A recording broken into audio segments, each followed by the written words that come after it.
ẹ káàárọ̀ sà, ẹ káàárọ̀ ma o. So mo rò bí a lè sọ èdè Yorùbá àwádẹ́rẹ̀ tó jẹ́ pé kò bá gbọ́ Yorùbá tó máa ṣe ń wọlé, a máa fi èdè òyìnbó a máa fi kí nǹkan tí a ń sọ lẹ́yìn.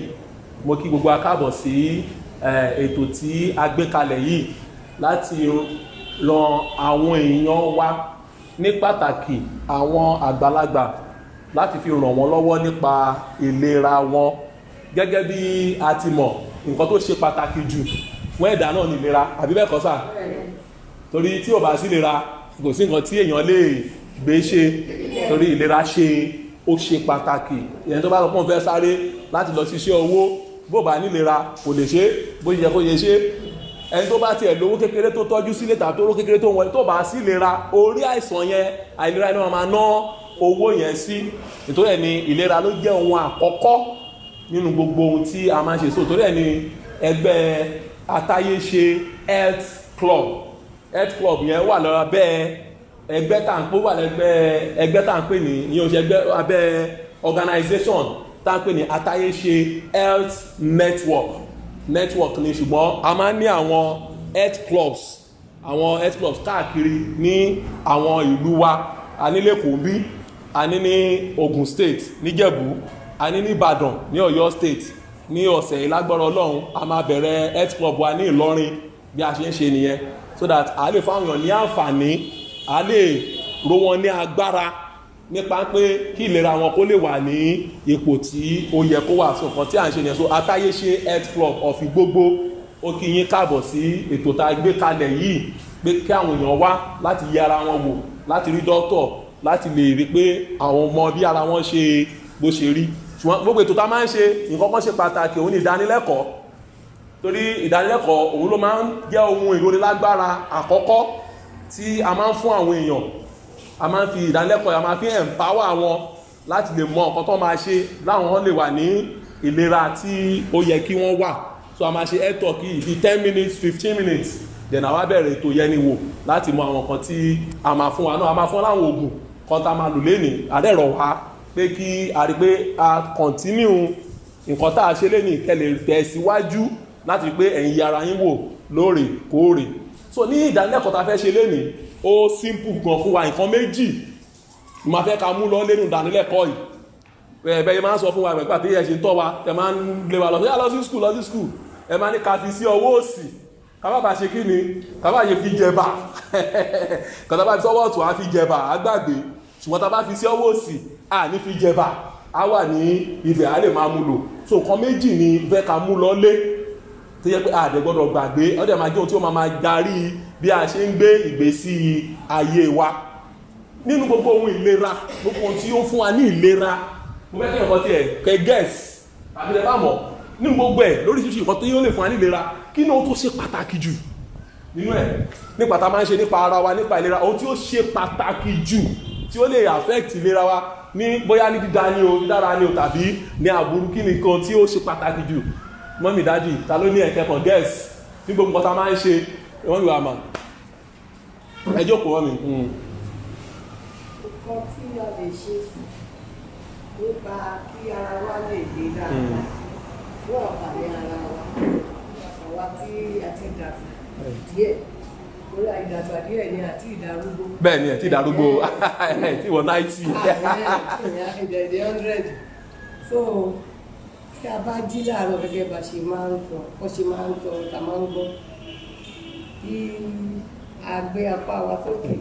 ká gbẹ́sẹ̀ sókè, kó jẹ́ ẹ̀mẹ́ta lèèyàn lè ṣe, kó bá lágbára láti ṣe lẹ́ẹ̀mẹ́wàá, kó ṣe lórí ìdùbúlẹ̀ ń bẹ̀. So exercise òun ni ẹ̀sọ̀ yẹn ká ṣe exercise yẹn lọ́yìn bó pè ní exercise. Ok.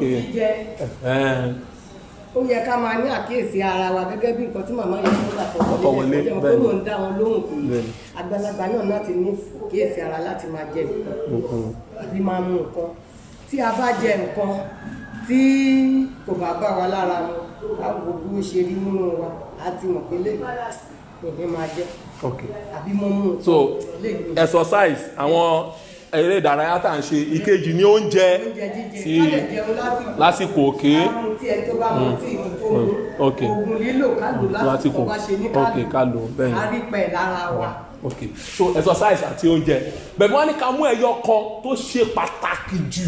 nínú gbogbo àwọn àkíyèsí ọ̀nira wa nínú méjì ẹ̀ ń sìn èwo la máa mú kó ṣe pàtàkì jù exercise tàbí oúnjẹ dádì sà ẹ jókòó ẹ nínú exercise àti oúnjẹ èwo ló ṣe pàtàkì jù. oúnjẹ yẹn ṣe pàtàkì tí ẹ bá ṣàkíyèsí. bẹ́ẹ̀ ni sà ẹ bá fún dádì látẹ̀wọ́ oúnjẹ òun ni àkọ́kọ́ nínú gbogbo tí ó rọ̀ mọ́ ìlera oúnjẹ ni àkọ́kọ́ nínú gbogbo ohun tí ó rọ̀ mọ́ ìlera nítorí pé ohun tí o bá jẹ ló máa sọ ẹni tí o máa jẹ́ ìyẹn ní àkọ́kọ́ tẹ́kẹ́ sọ́wọ́ sí yín kẹ máa fi rántí ẹ máa bá sọ fáwọn àwọn yòókù yín nílé àwọn ọmọ ọgán pàápàá ìṣẹ́ àwọn ọmọ yín ẹ máa tẹ̀mọ́ létí àwọn tó ẹ̀ṣẹ̀ ń dàgbà 30 years 35 years ọ̀rọ̀ yìí ó ṣe pàtàkì fún àwọn ọgán pàápàá ju ẹ̀yin lọ nítorí ẹ̀yin ti ṣe ti yín ibi tó bá yín dé náà lẹ́ ti ń lẹ́rùnmọ́ ẹ̀ àwọn ẹ̀ṣẹ̀ bẹ̀rẹ̀ ni foundation ni wọ́n gbọ́dọ̀ mọ ọ̀rọ̀ yìí ohun tí o bá jẹ ló máa sọ ohun tí o máa jẹ́ it is what you eat that will determine what you become tó bá ti dọ̀rọ̀ lera it is what you eat that will determine what you become ohun tí o bá jẹ ló máa sọ ohun tí o máa jẹ́ so that is why a gbọ́dọ̀ ṣe máa kíyè sára ohun tí à ń jẹ bí mọ́mí wa ṣe sọ lẹ́ẹ̀kan àgbàtà mọ́mí wọlé wọ́n yẹn sọ̀rọ̀ mọ́ kọfẹ́ tí kọ́ ọ̀rọ̀ mineral chemical pọ̀pọ̀lọpọ̀ mineral èmi wà mú báyìí àyàdẹ̀ máa ta ẹ́ wà mú mineral kékeré àdẹ̀wọ̀n mineral ṣe rí lẹ́nu bẹ̀ nísìnyí mineral níbẹ̀ ò tí ní mú ò tí mú dájì mineral gan ìgbọ́gbọ́n mọ́bítà rẹ̀ wà so ìtúrẹ̀ a gbọ́dọ̀ ṣàkíyèsí ohun tí a máa jẹ bí a ṣe ń jẹ àkókò tí a ń jẹ nǹkan mẹ́ta ni mo sọ ohun tí a máa jẹ what you eat bí a ṣe ń jẹ how you eat it and when do you eat it ìgbà wo ló ń jẹ ohun mẹ́ta yẹn ni a gbọ́dọ̀ kíyè sára wọn kí ni ohun tó ń jẹ kó mo sọ wọn wípé it is what you eat that will determine who you become ohun tó bá ń jẹ ló máa sọ ohun tí o máa jẹ so àwọn kan wo ni oúnjẹ fún èjì wa yìí a máa ṣàlàyé fún wa ní èjì wa yìí ní pàtàkì jù a nídìí ohun tí ó máa ṣe àtúnṣe ní ara wa that will cause repair in our body àgbà tí ń dé àwọn cells wa ti ń daṣẹ́lẹ̀ àwọn cells wa máa ń kú ìmí máa jáde ó máa kú ìmí máa jáde ṣùgbọ́n bí a ṣe dàgbà yìí bí wọ́n ṣe ń kú ó ti ń pọ̀ ju bí ara ṣe ń produce ìmí the rate of death is more than the rate of renewal so a gbọ́dọ̀ jẹ àwọn nǹkan tí wọ́n máa help ara láti máa tètè máa produce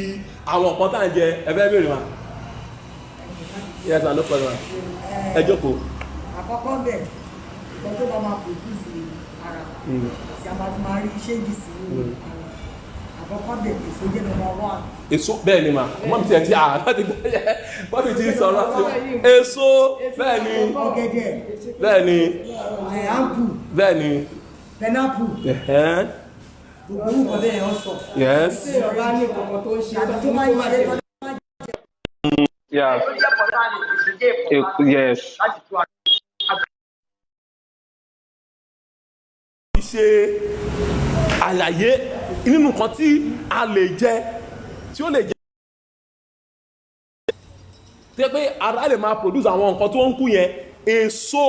èso àti ewébẹ̀ ẹ̀fọ́ vegetables fruits and vegetables fruits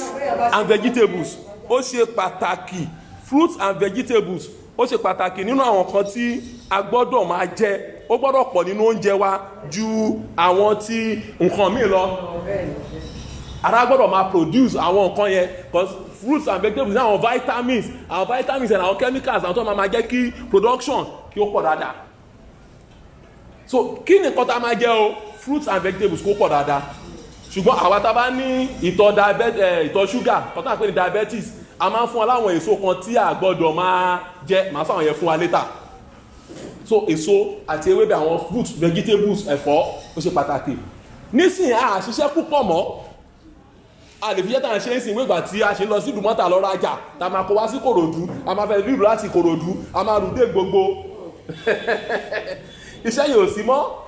So a nílò àwọn nǹkan tó fúnni ní agbára púpọ̀ láti máa jẹ bí a ṣe ń jẹ tẹ́lẹ̀, ẹ̀bà, fùfú, gbogbo àwọn yẹn ó gbọ́dọ̀ kéré sí, kò gbọ́dọ̀ pọ̀ jù. It must not be too much, little quantities of carbohydrates.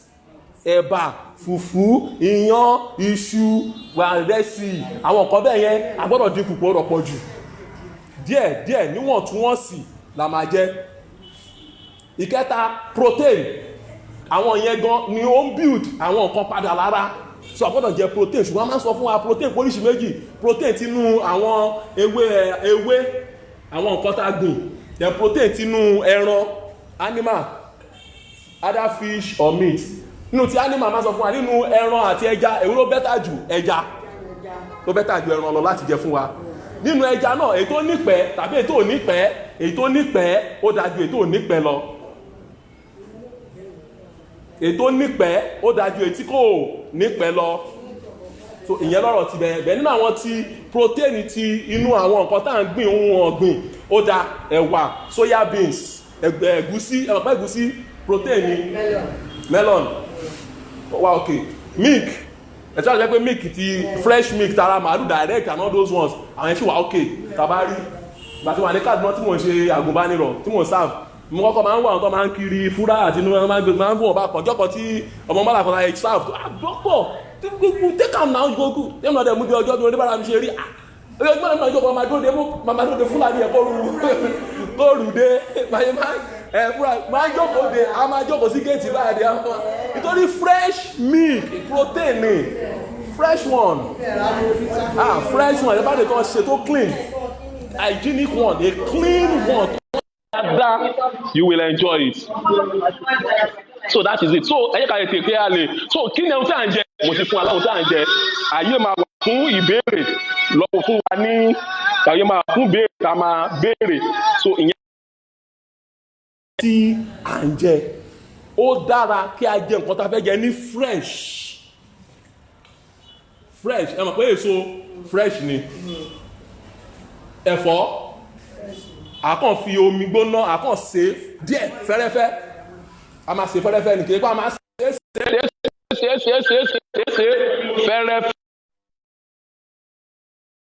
ní àwọn mẹ́lọ́la àwọn mẹ́lọ́túnla kó tó jẹ́ tán irọ́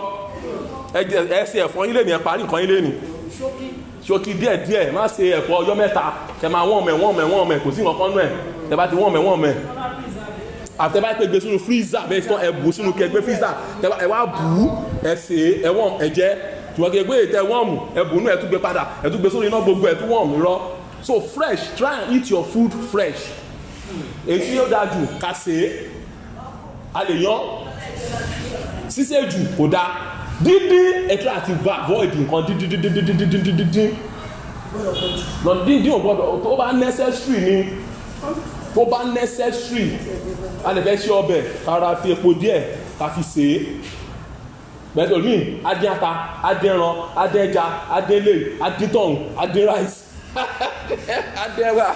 adín gbogbo ẹ̀ kí kò gbọ́dọ̀ pọ̀ jù. So báwo la fẹ́ jẹ nǹkan tá à ń jẹ o kó fresh, as much as possible it should be fresh. Tó ti yé wa, àní kí ni tó ń jẹ, báwo ló ṣe ń jẹ, ìgbà wo ni ò ń jẹ. Mọ́mí sọ ọ̀kan lẹ́ẹ̀kan ibi ká jẹun ní àkókò tó yẹ kí a jẹ́ àbí bẹ́ẹ̀ kọ́. Nínú àkókò oúnjẹ àti jẹun àárọ̀ ó ṣe pàtàkì. Ẹ gbọ́dọ̀ jẹun àárọ̀, it's very important. Nítorí pé a fi ń break, mọ́tò olóyìnbó pè ní break fast. Òyìnbó pè ní break fast. A fi ń break àwẹ̀ ni. A ti jẹ láti aago 7:30 sí aago 8. Àwa lọ títí di aago 8 àárọ̀ ẹ̀dùn pé 12 hours. So a fi ń break, so oúnjẹ àárọ̀ ṣe pàtàkì. Ó lè dáka jẹ́ láàrin aago 7 sí aago 9. ẹni tó bá ti ẹ̀dá kó o máa ráyè jẹun nínú àwọn tó ẹgbẹ́ àwọn ọmọ wa tó máa ń kọjú lọ bí iṣẹ́ all those ones tó lè ráyè jẹun tó bá lè débi iṣẹ́ ló máa iṣẹ́ ti dáńgó kan kó tó ní break ẹjọ́ jẹ́ kó jẹ slice bread méjì mẹ́ta tàbí kó fi kọ́kọ́ sẹ́nu kó tó kúrò lé so ẹ gbọ́dọ̀ kó sáré kó tẹ̀ jẹ slice bread méjì kó sáré mu tíì kó gbé mu kúrò kó lọ díẹ̀ kọ́sẹ́ lómi tó bá ráyè jẹun bẹ́ẹ̀ kò lè ráyè jẹun di aago kan tó máa fi lọ break ibi iṣẹ́ kò dẹ̀ da fún ara ó ń bara jẹ́ ni so oúnjẹ àárọ̀ ó ṣe pàtàkì oúnjẹ ọ̀sán ó ṣe pàtàkì bẹ́ẹ̀ lómi skip oúnjẹ ọ̀sán for many but african sẹ́nu bẹ́ẹ̀ kó ṣọ́ra nǹkan tó ń fi ṣe lọ́sàn kó má jẹ́ àwọn junk àwọn oúnjẹ mẹ́dẹ̀mẹ́dẹ̀ too much of it is not good oúnjẹ alẹ́ ó da oúnjẹ alẹ́ ò gbọ́dọ̀ pọ̀ jù it must not be too heavy it's not heavy food kí ọ̀njẹ lálẹ́ and ká tètè jẹun alẹ́ wa kó digest ká tó lọ fẹ̀gbẹ́ lélẹ̀ so òun ní àwọn nǹkan tí so finally ní parí gbogbo ẹ̀ mo sọ àkọ́kọ́ ká máa mú lọlé ohun tí o bá jẹ ló máa sọ ohun tí o máa jẹ it is what you eat that will determine who you become health-wise ìkejì tí a máa mú lọlé máa bẹ̀rẹ̀ méjèèjì lọ́wọ́ wa o ká tó bẹ̀rẹ̀ àyẹ̀wò àríkà fún wa lógún ìkejì tí ó ṣe pàtàkì tí a máa mú lọlé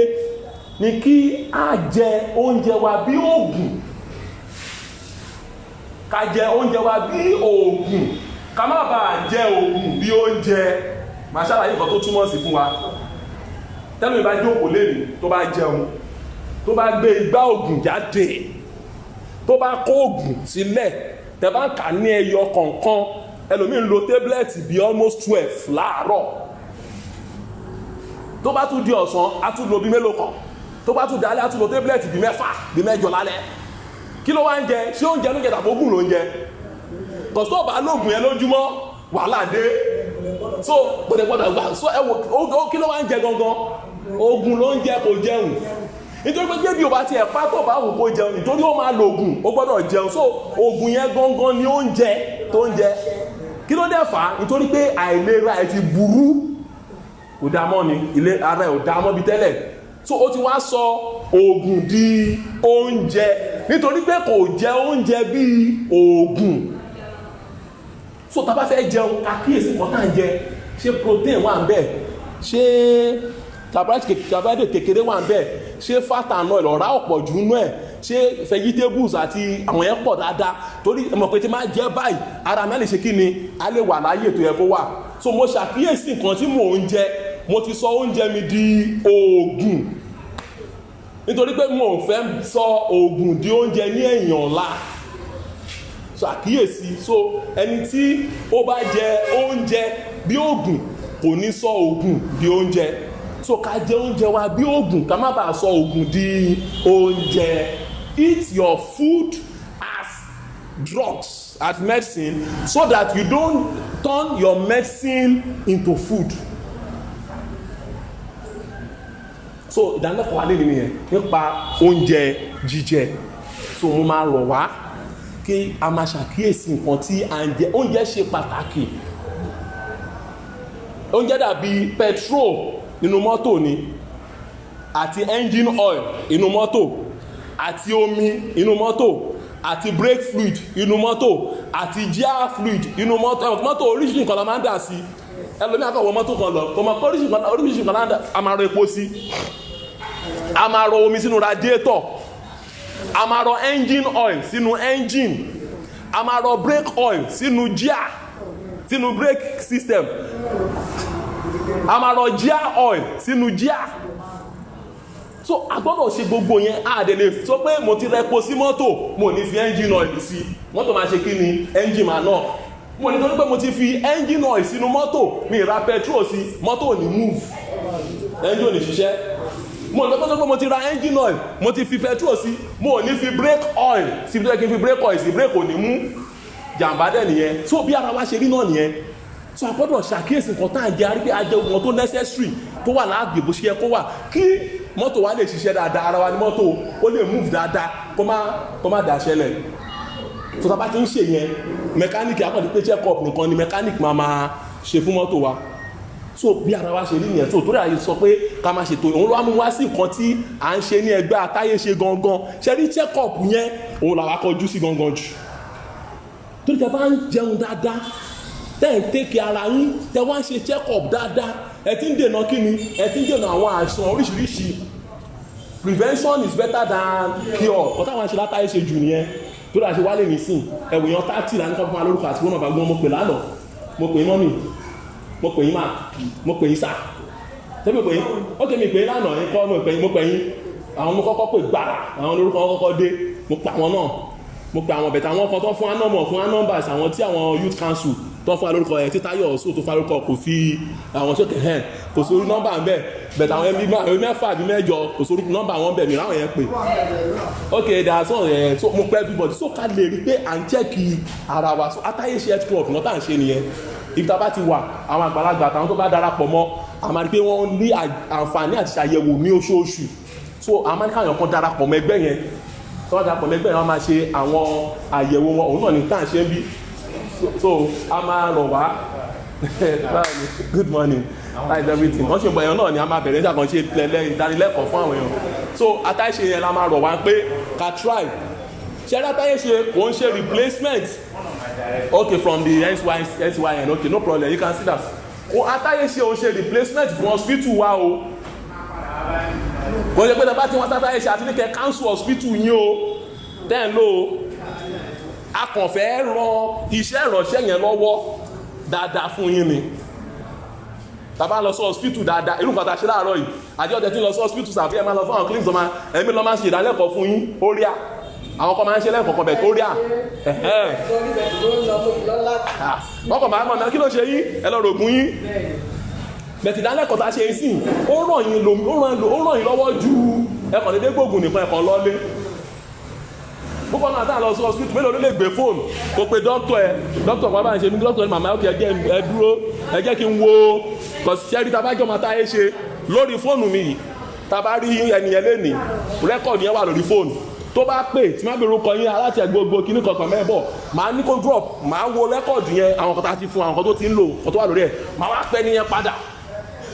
ní kókè báyìí ní òkè kí ni nǹkan tá a máa ṣe ní òkè máa send àwọn oògùn báyìí fún yín mo ti wà òògùn tẹ́ lò ẹ lọ sí pharmacy kẹ fún wọn bẹ́ẹ̀ kẹ rà tàbí màmá eléyìí máa ti dé hospital tẹ́ ń lò gangan ẹ lọ sí hospital tẹ́ ń lò gangan tẹ́ bá dé bẹ́ẹ̀ ẹ sọ fún dókítà yẹn pé dókítà yín kan ó fẹ́ bá ní gbólóhùn tèmi àti dókítà yẹn á tún jọ sọ màmá wà lórí oògùn báyìí àwọn fún ọ lórí oògùn báyìí wọ́n ti test báyìí gbà kan rí kinní kan báyìí bẹ́ẹ̀ eléyìí afẹ́kẹ́ yọjú kẹ́ bá wò ara àǹfààní pé èèyàn jọ ọmọ ẹgbẹ́ Àtàyè nìyẹn so nǹkan tí à ń ṣe nìyẹn so àárọ̀ wa ká darapọ̀ mọ́ Àtàyè àtẹ̀tí ìfi ni àwọn èèyàn lára ní ìsìn àwọn ibìkan àtẹ́ pé àmà registration 2,000 registration 5,000 registration 10,000 àwọn èèyàn doctor registration ṣe 10,000 mi ní rọ kọ́sí ní sùúrù ní gbogbo nítorí pé akẹ́tẹ̀ ọkọ̀ dúpẹ́ lọ́wọ́ kábíyèsí wa wọ́n ti sì fò dáa ló pé tàbá ti bẹ̀rẹ̀ àwọn máa wá ibi tí Àtàyè wọn máa lò tẹ́pẹ́ máa láǹfààní àti máa wá bẹ̀ lóòrèkóòrè láti máa ṣe àwọn ìtọ́jú yín àti check ara yín so tẹ́lẹ̀ máa darapọ̀ mẹ́gbẹ́ Àtàyè just 1,000 péré lẹ́yìn yẹn owó oṣooṣù wa ọ̀nà méjì la dá sí but a máa ń recommend kéèyàn ṣe olóṣooṣù kó sọ oṣooṣù 1,000 tó nínú oṣù 1,000 yẹn àwọn àǹfààní kan wà yàtọ̀ sí pé o rí dókítọ̀ o pe dókítọ̀ o gba àwọn routine drugs ta fún ẹ nínú 1,000 tó ń sọ lóṣooṣù yẹn o láǹfààní tẹ́sítì ìtọ̀ ṣúgà 4 ní ọdún kan oṣù mẹ́ta nínú 1,000 yẹn o láǹfààní tẹ́sítì cholesterol ìyẹn ọ̀rá inú ẹ̀jẹ̀ lẹ́ẹ̀mejì lọ́dún every 6 months nínú 1,000 tó ń sọ lóṣooṣù o láǹfààní tẹ́sítì kidney test ẹ̀kan lọ́dún kò ní láti sanwó àwọn yẹn tó bá ti sanwó 1,000 yẹn lóṣooṣù àwọn yẹn ti bá wá